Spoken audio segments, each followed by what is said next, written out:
Brown Hairstreaks in Surrey, a talk by Ken and Gillian Elsom.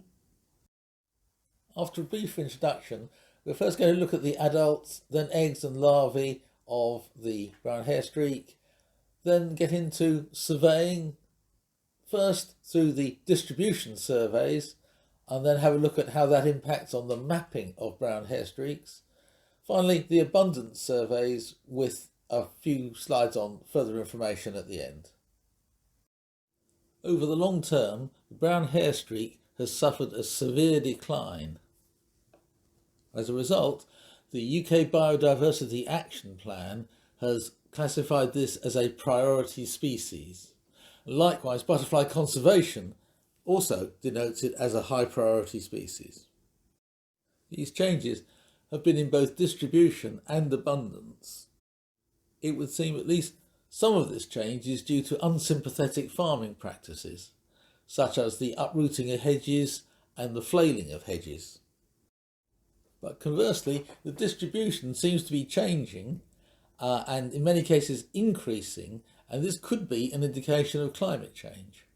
So this gives us a driver for why we do this and why we need to identify the current distribution of the brown hairstreak.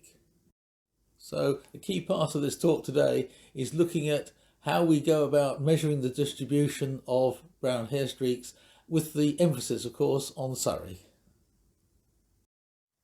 This is a rough outline of the annual life cycle of the brown hairstreak. The adults lay eggs towards the end of summer, and these will overwinter right round to April.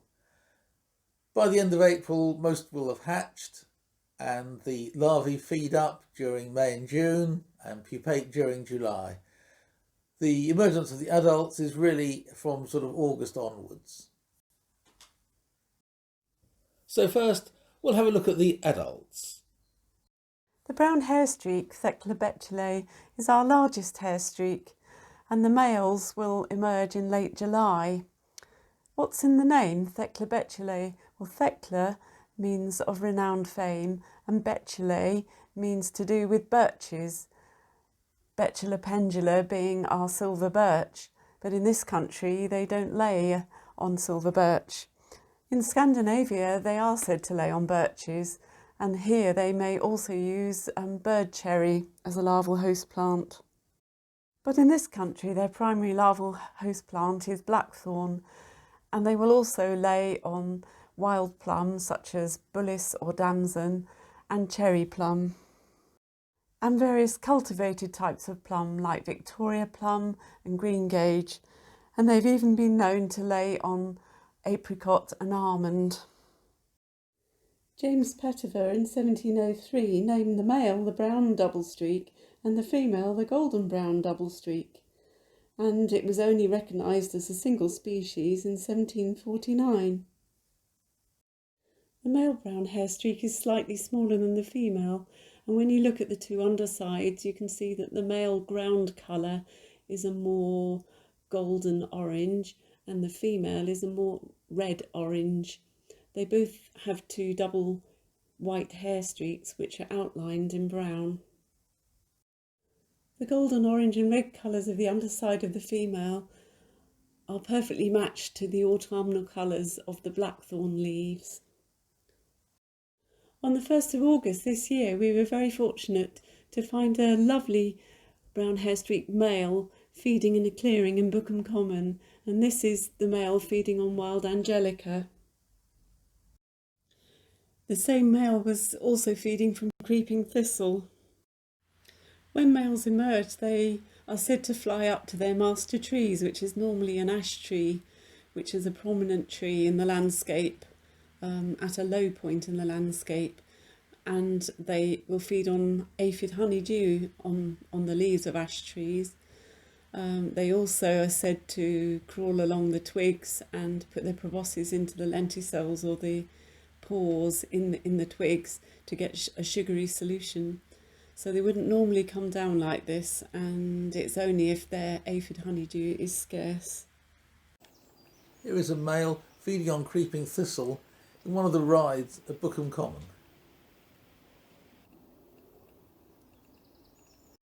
This is a female that I saw on Merrow Downs at about 1 o'clock on the 1st of September this year. She'd flown down to the blackthorn thicket and was going at quite a pace down the blackthorn stem, probing with her abdomen and trying to find somewhere to lay between the thorns. The females emerge after the males and fly to the master tree, where they are said to feed, and they mate and remain for about 6 to 10 days for their eggs to mature. This is a female we saw in our garden basking on the bramble, and you can see what a lovely chocolate brown her upper sides are, and she's got 2 golden orange bands on her forewings, and she's got golden tails on the upper side as well. Now you must be careful not to confuse this particularly with a female gatekeeper, which is about the same size, and it would fly over hedgerows as well, but the female gatekeeper has bigger golden bands on the forewings and bands on the hindwing as well, and is not such a chocolate brown colour. Also, a female gatekeeper has an eye spot on each forewing with 2 white spots in the middle of it. This was on the 25th of August 2017 at 12:40 in the afternoon. Why was this female in our garden? Well, the next day we found that we had some brown hairstreak eggs on our plum tree. It's a Victoria plum tree, and we tied ribbons on the twigs near to where the eggs had been laid so we could find them again another day. Notice the nick in her left forewing. This is a female that came to the garden on the 1st of September 2017 at about 1:15 p.m, and we know it's a different female because she's got a nick in her right forewing. And here she's basking on clematis, and she's even got her front legs off the leaf so that she can angle herself better towards the sun. She then flies to the cherry plum in our garden and starts crawling down the main stem, probing it with her abdomen to try and find somewhere to lay. And on the right hand side you can see that 2 eggs have already been laid in the fork between the main stem and a side branch, and she's carrying on slowly down the stem, laying eggs. Finally, she flies to a pear tree in the garden, which has been infected with rust, and you can see how the browny orange colours are really well matching her wing colour as you look through it. In fact, I've seen brown hairstreak females in our garden every year since 2017. And you can stake them out in the garden. You can have lunch outside, watching a likely plum tree or cherry plum tree in your garden. And we've seen them between 12:15 and 1:45, and it's always been a lovely warm day, at least 20 degrees or above, as Jeremy Thomas says in his Butterflies of Britain and Ireland book. We move on now to look at the eggs of the brown hairstreak and the habitats in which we find those eggs. We find that eggs can be laid at about any height. I've seen them at only 2 centimetres off the ground, up to more than 3 metres.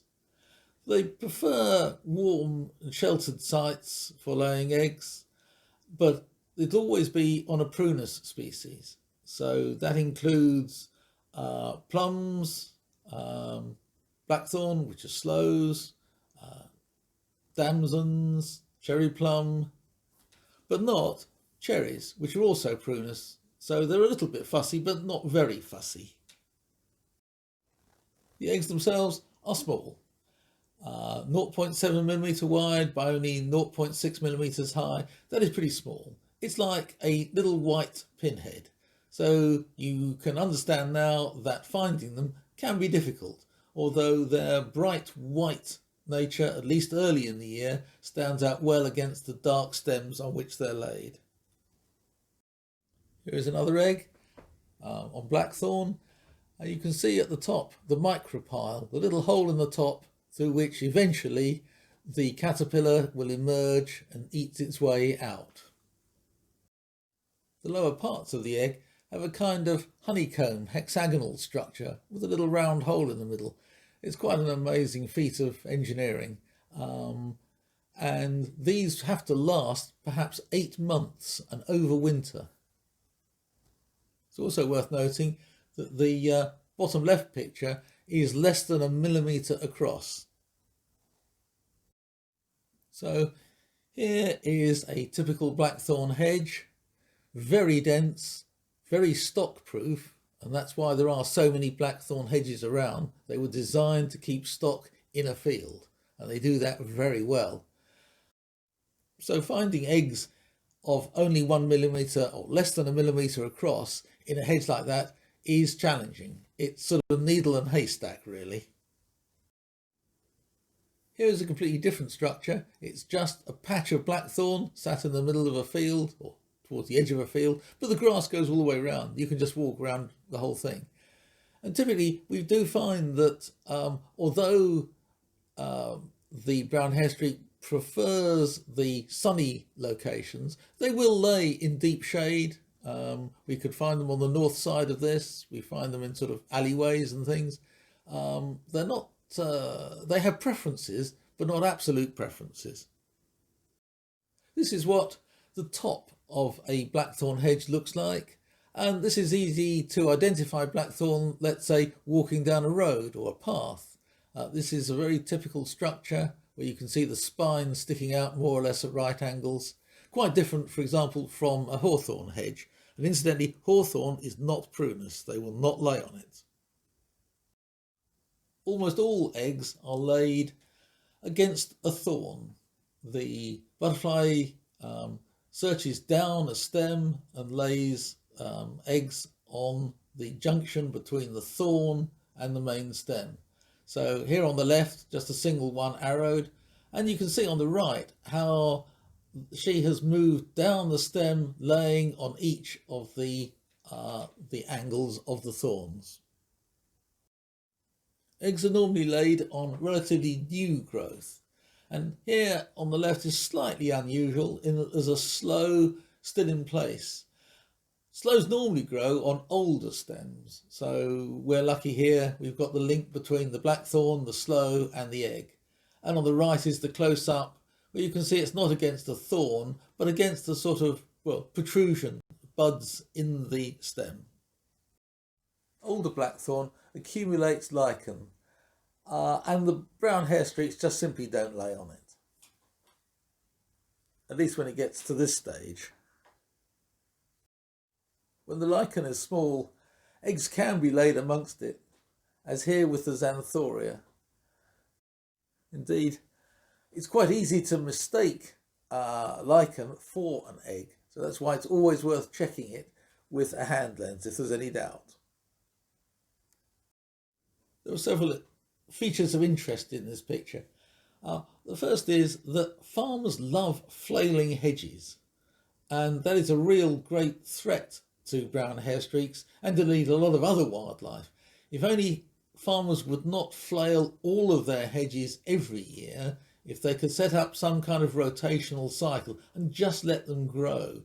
They're over fussy, trying to make the countryside look too pretty. This particular one has been cut really hard back, so it's remarkable that any eggs can survive that.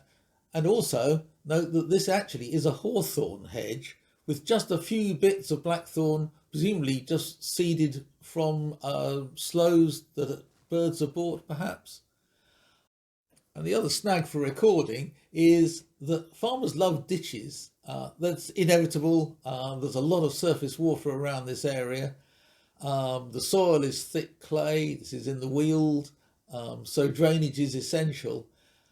But quite often road edges like this one, this is in fact just a farm track, have a little grassy bit you can stand on, but then the hedge is just too far away to be able to see. We're lucky here that this bit of ditch is still dry. It's also great to be out in the winter sunshine there, just enjoying the countryside and doing something useful. And of course, doing distribution surveys, you get to see an awful lot of different bits of the countryside. Although blackthorn can withstand being flailed, as we see here, most of the eggs, of course, don't survive, but some do, and the red arrow here shows an egg that had a very narrow escape. This is a close-up of that egg. As you can see, it missed being flailed by perhaps only a millimetre. The scar to the left of the egg, I think, was probably a thorn that was broken off during the flailing. However zealous the flailers are, there's often bits they miss, typically near telegraph poles. This one, for example, has brown hairstreak eggs on the little blackthorn that's just growing by the pole that the flailers missed. This is Pewley Down, just south of Guildford town centre. In fact, you can see the cathedral tower on the right. This is not an ideal site as it's very exposed. In fact, you can see all the way to the South Downs from here. It is also at the top of a slope, which is not an ideal habitat for the brown hairstreak. The management of this hedge, though, has changed. It used to be just straight and is now cut into scallops, and that promotes the brown hairstreaks by creating little sheltered coves. This is a close-up of one of the scallops. It just gives a little bit of shelter in which brown hairstreaks can lay. Blackthorn, Prunus spinosa, lives up to its name in being a very spiny shrub, up to about 4 metres. The first year twigs are a dull brown grey colour and often hairy, as you can see on the bottom right thorn, which has tiny little hairs on it. The fruit, or sloe, is nearly round and small, about 8 to 15 millimetres in diameter. The flowers appear before the leaves, which are long and narrow and serrated. You can still find eggs in late March, but they're harder to find under the blossom. Bulis or damson, Prunus domestica subspecies institutia, is a type of wild plum. It's less spiny and the stems and thorns are thicker and more robust than blackthorn. First year twigs are a dull brown grey colour and often hairy like blackthorn. The fruit or damson is less round and fairly small but larger than sloe. The flowers appear with the leaves, which are wider than those of blackthorn. It's a larger shrub than blackthorn and can grow between 8 to 12 metres tall. Here's a thicket of bulis or damson suckering out of the hedge. Here's a comparison of damsons and sloes side by side. The last type of plum I want to talk about is cherry plum, Prunus ceracifera. This is sometimes spiny, but the spines and the overall growth is usually weaker and thinner than that of blackthorn. The first year twigs are green and hairless. The fruit is larger than the sloe and not black, and the flowers appear with or before the leaves and are the first Prunus species to flower in the year. And here you can see that a brown hairstreak egg has been laid on the junction between the old and new growth, the new growth being the green stem. You'll find cherry plum either as isolated plants or in hedges or even as a large shrub 8 to 12 metres tall, but it seems to grow on all soil types. And we've even found eggs laid on cultivars of cherry plum which have dark red leaves and pink blossom, and they again lay on the young suckering growth and also on the young growth of the main tree. Hawthorn, Crataegus monogyna, is a small shrub in the hedgerow and can be mistaken for blackthorn. It's very spiny, but the thorns are short and curved, as you can see in the bottom picture. The stem of first year twigs is a red-brown colour and hairless and forms a zigzag formation along its length. The leaves are of course different in shape and are out before the blossom, which comes out in May, much later than blackthorn. The berries are small and red. These are pictures of a blue-bordered carpet moth egg, which you'll occasionally find on blackthorn or cherry plum.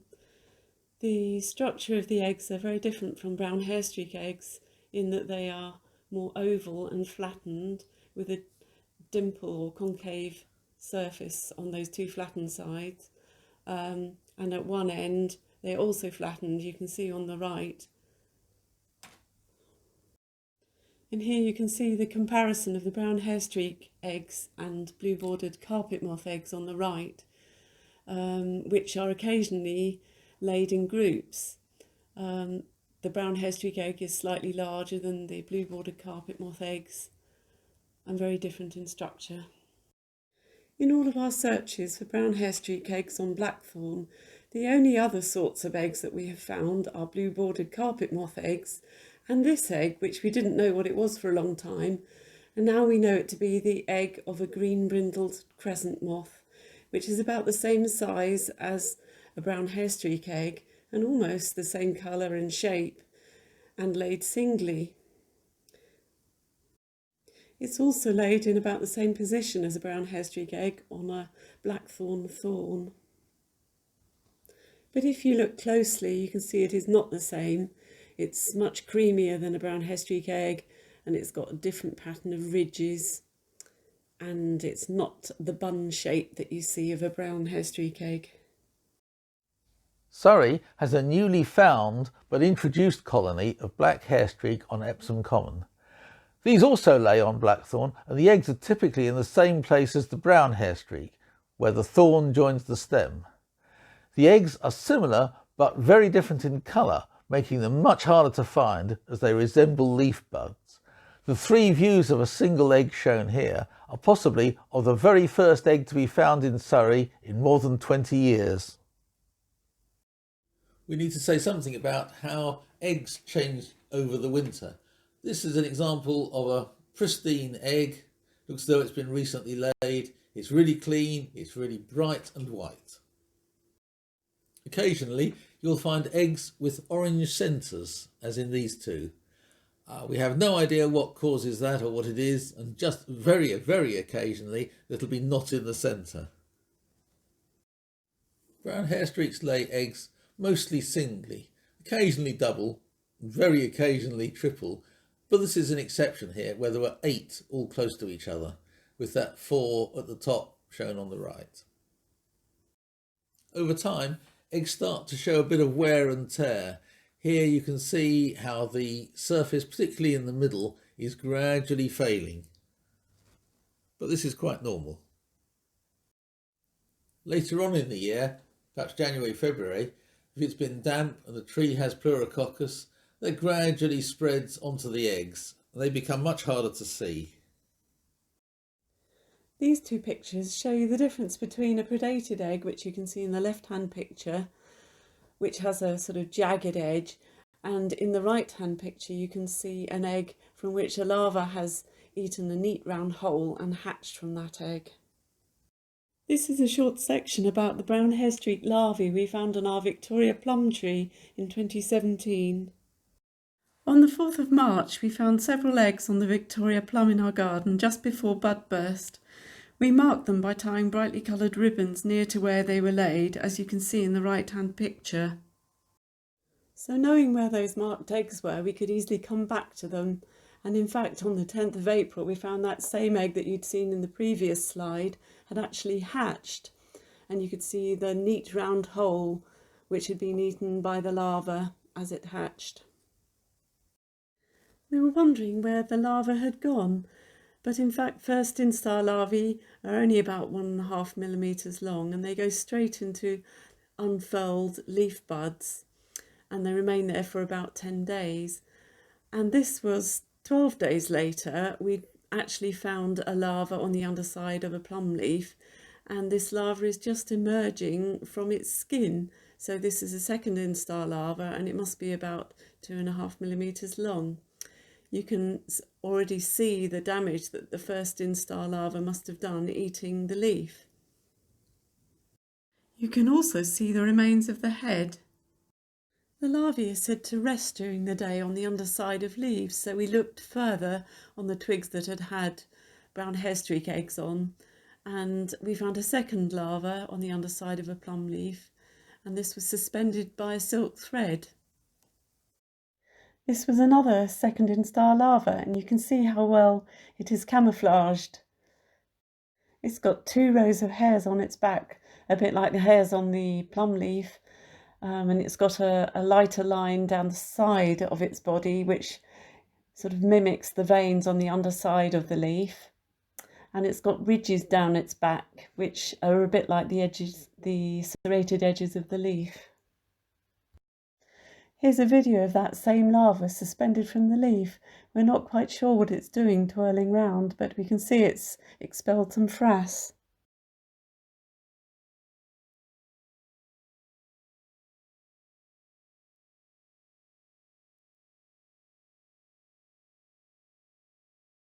Eventually it catches hold of the midrib of the leaf with its front end. Maybe it'll go off and feed now. 2 days later, at about 3:30 in the afternoon, we found another second instar larva on the top surface of a plum leaf, and it was eating. So you can see that they don't always rest during the day. The larva will go through 2 more molts in the next 3 weeks, and towards the end of the 4th instar, it'll change colour to a dull purple, and it's about 17 millimetres long, and it crawls down the blackthorn stems to the ground, where it'll pupate on the ground. The pupa is a mottled brown colour and is apparently well camouflaged under the leaf litter or in cracks in the soil. We've never seen a pupa, but mice and shrews are said to love them, and a great proportion are eaten over the 4 weeks it remains in this stage. Ants are also said to tend the pupa and may even bury it in a loose cell of earth. So now we're going to move on to perhaps the main feature of this talk, which is the surveying of distribution of brown hairstreaks. This is the equipment you might need to go out recording brown hairstreak eggs. A notebook and a pencil. You need a hand lens to confirm the ID of the egg. You will need a GPS or a phone for the location. We use the Android GPS test app. And for on-site recording, you can also use a mobile phone with the iRecord Butterflies app or the iRecord app. If you have a DSLR camera, that is very useful for photographing the eggs, as the eggs are very small, but you can still use your mobile phone if that is the camera you have. Binoculars are very useful in spotting hedgerows at a distance and blackthorn within them. Safety goggles are optional, but if you haven't got a pair of glasses, then you might want to wear safety goggles. If you are looking on the roadside, then a high-vis jacket is optional, but it might be useful. This is the nettle field at Sheepleys near East Horsley, and shows a mixed hedge but containing a lot of blackthorn, which is being managed really to support brown hairstreaks in that there's a 3-cycle rotation. The left-hand end is relatively mature. I guess that will be cut next. The right-hand end has been cut but has been left to grow, and the centre section has been cut recently. And just to make that a bit clearer, we'll show a video next of a panorama from left to right of that.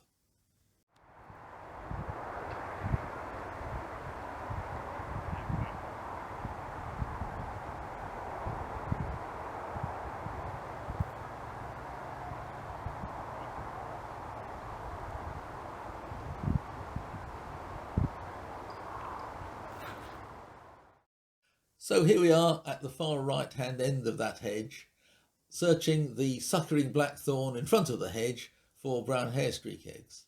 So now we need a little bit more detail of how we go about searching for these eggs. This is really good suckering stuff, and they haven't cut the hedge this year.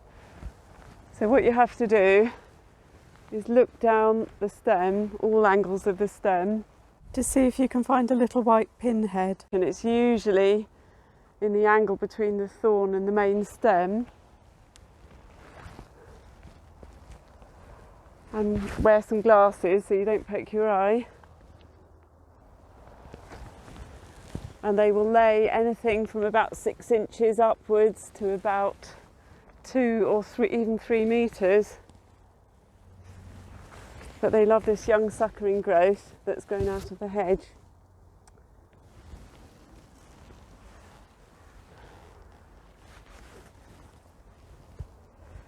I normally take the end of the stem and then look down the central bit of it, because then you can see all sides of it really by doing that.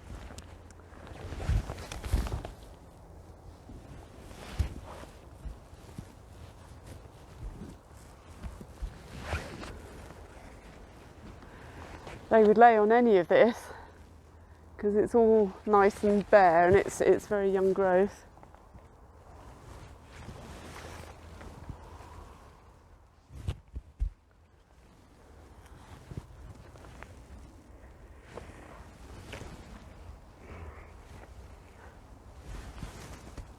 Ah, I've got one right where I would expect it. So it's just laid it in there. So what I need to do now is record it, but before I do that I need to check that it is actually one, because it could just be a bit of lichen or a cobweb or something that looks like a brown hairstreak egg. So you need a hand lens, minding your eyes, you go in and you just check. Yeah, that's a brown hairstreak egg. Okay, put that away. So I'm going to record it this time in my notebook. I always carry a notebook with me. And what you need is the grid reference. And I use my phone. It's the GPS test app on the phone. And you get it going and wait for 2 or 3 minutes for the satellites to settle. And then you get a 10-figure grid reference of where you are. So that's one egg at the grid reference on your phone.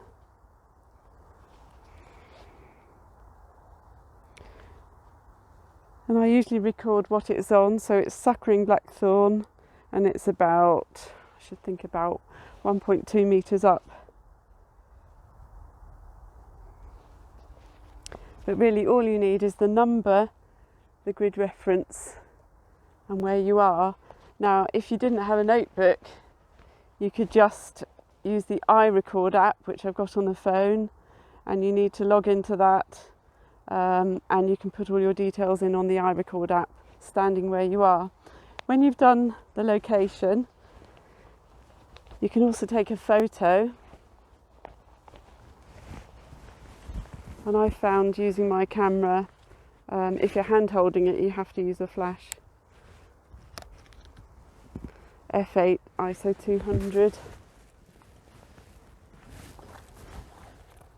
careful not to poke the camera. Take that off.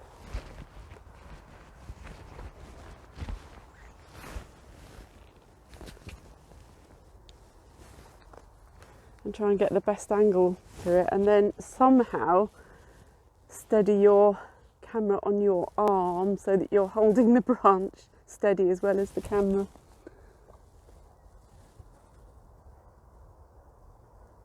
And get it in focus.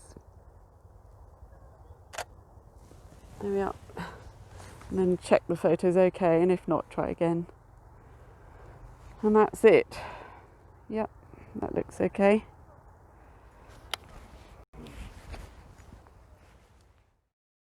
I'm going to go through each of the recording options in turn. Firstly, the iRecord website. You can enter the exact quantity of eggs and the exact location with a 10-figure grid reference. You can check the location is correct and amend it if necessary by using the OS Maps overlay or the satellite view.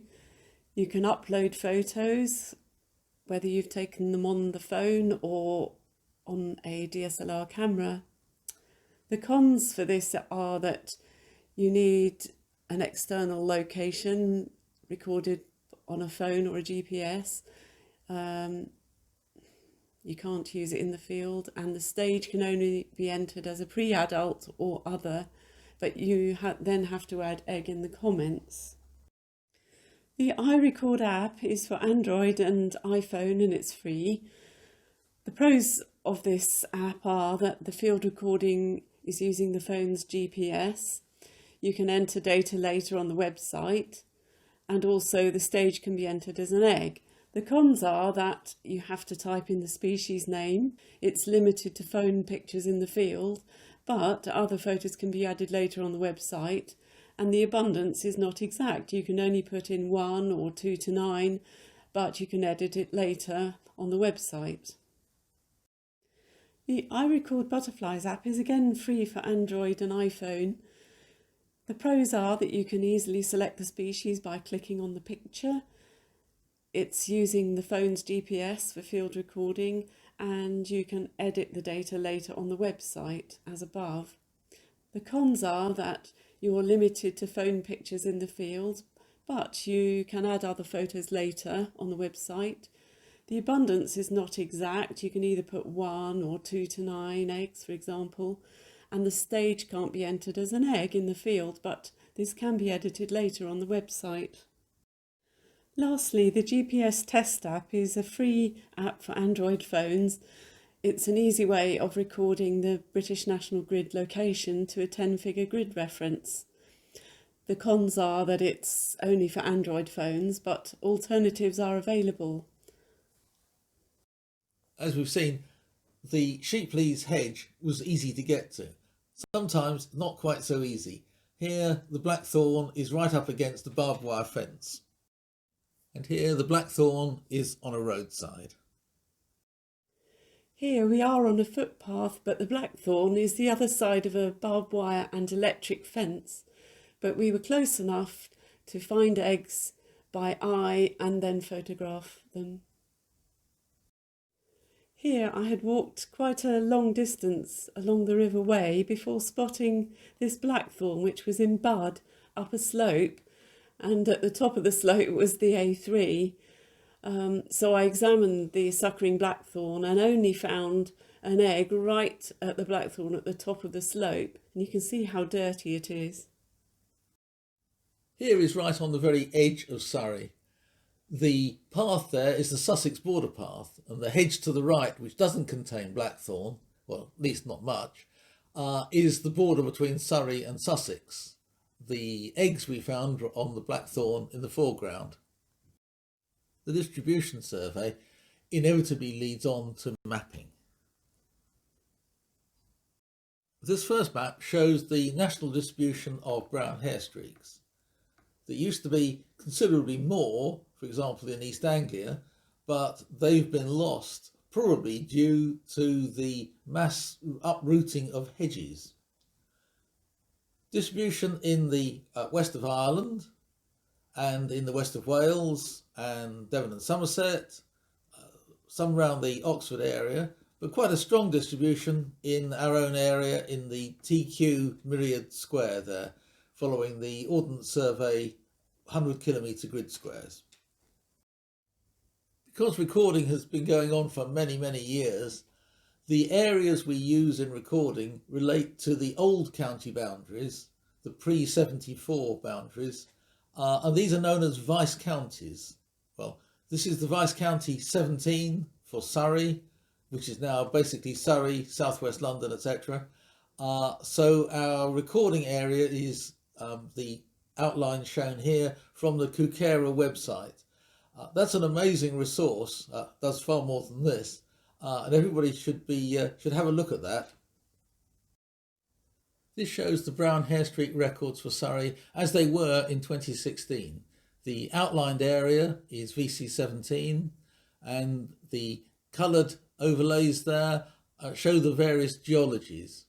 The chalk downs running through the centre of the county in very pale colour, the yellows for the clays and sandy areas.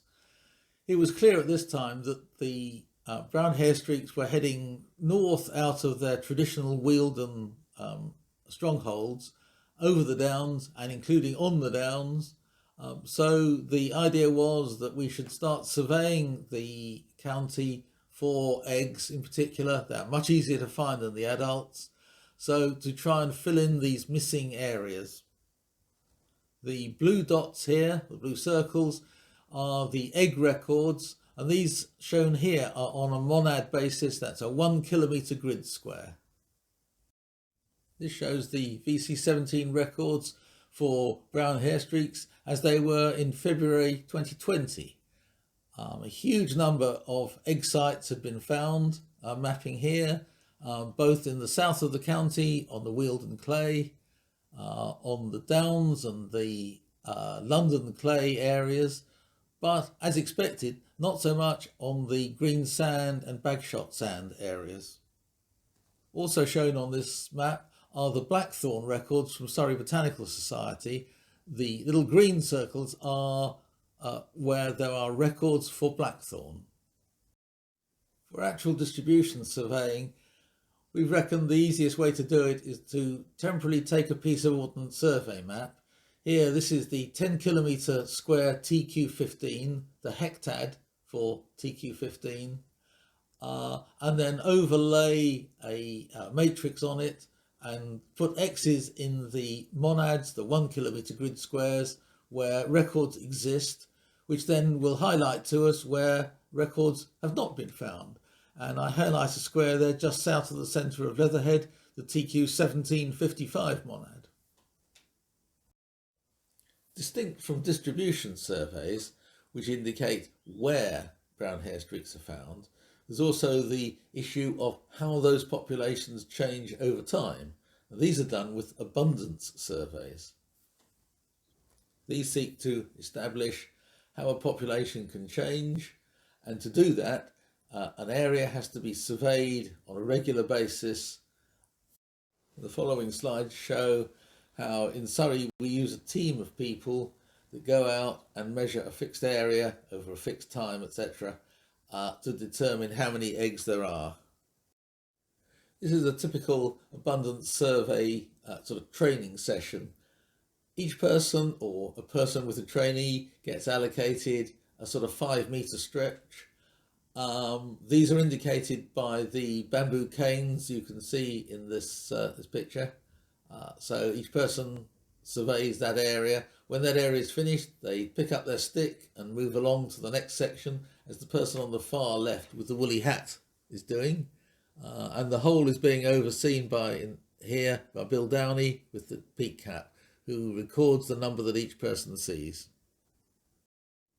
Here you can see a team surveying blackthorn scrub along the side of a field.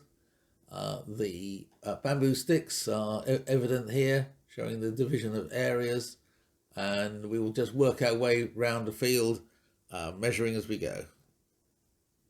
In the final case here, where there's a hedge but essentially no suckering growth, and the same methods being used. This is not an abundance survey, but a visit to the Newdigate Brickworks in August to look for adult butterflies. Newdigate Brickworks is perhaps the best place in Surrey to find the adults in summer. Butterfly Conservation holds visits to Newdigate Brickworks and also to Bookham Common every year to look for brown hairstreaks. So, in summary, we give you a few top tips for searching for brown hairstreak eggs.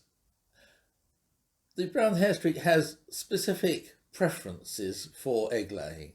As we said, blackthorn is the preferred species, but other pruner species are probably as good. Any of the plums and the cultivated plums, or cherry plum, but not cherry itself.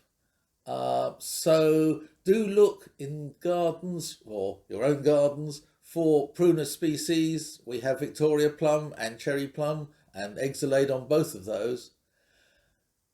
There's a preference for suckering or recent growth, maybe sort of this first year's growth. Look also for plants that don't have lichen over them. The position is almost always in the angle of a thorn and a stem. The thorns stick out perpendicularly to the stem, and the top surface is the preferred place, but sometimes on the lower part, and very occasionally in other places. There's a preference for sheltered and sunny places, perhaps south or southeast facing, so the plants are warm when the eggs are laid.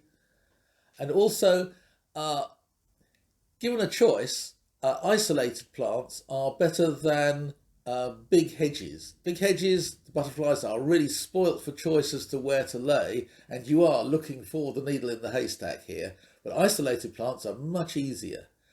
Also, we find the ends of hedges, maybe either side of a gateway, is a good place to look. And where there are, look for scallops in hedges.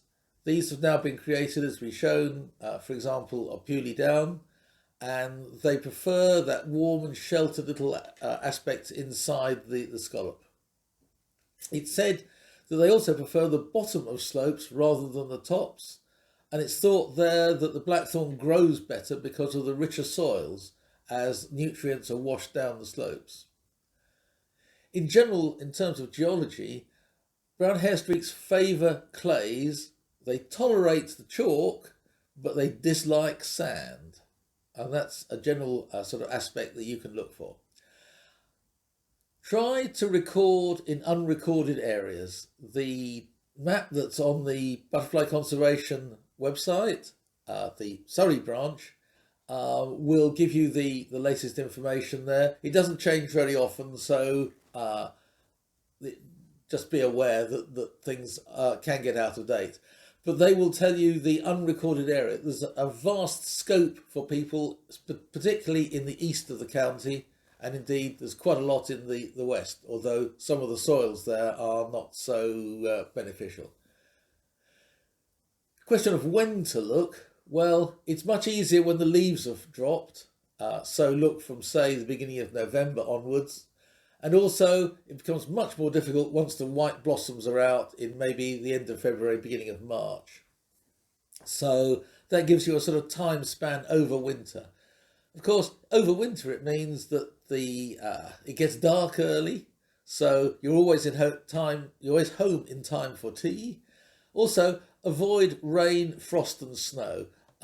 Those sort of three conditions are not conducive to looking, simply because it makes the eggs harder to see. And anyway, who wants to go out in those three anyway? When you do find eggs, please do record them.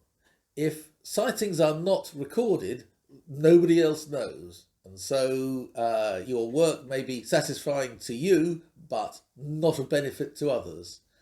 Remember also that in the map we have, there are sources of data that are not in iRecord. So if you use the iRecord website, there are recordings not in there, but are nevertheless good recordings of brown hairstreak.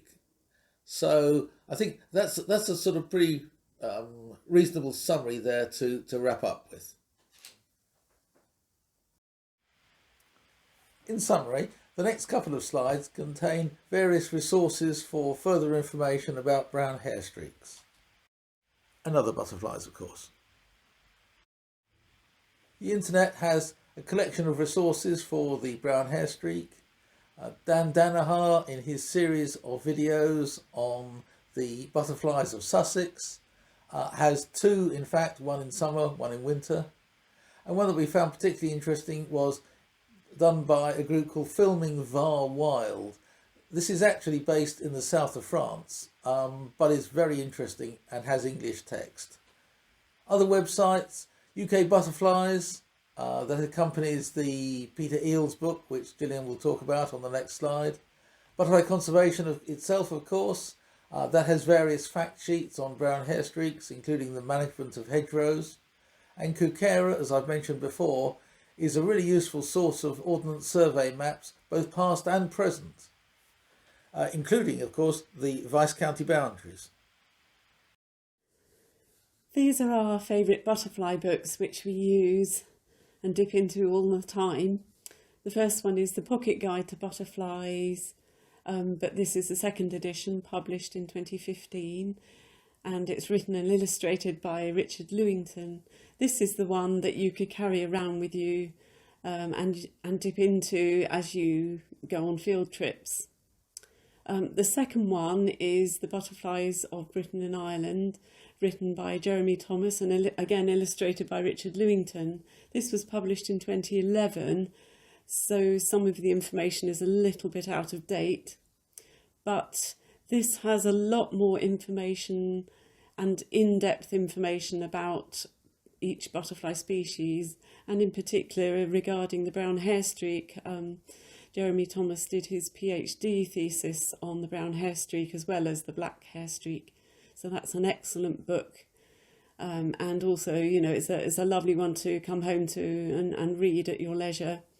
The third book is The Life Cycles of British and Irish Butterflies by Peter Eales. Now, this is the most recent book, published in 2019, and it goes into the life cycles of each butterfly, egg, larva, pupa, adult, and it has in-depth pictures of each stages and descriptions, and a lot of this information is on Peter Eales' own website, the UK Butterflies website as well.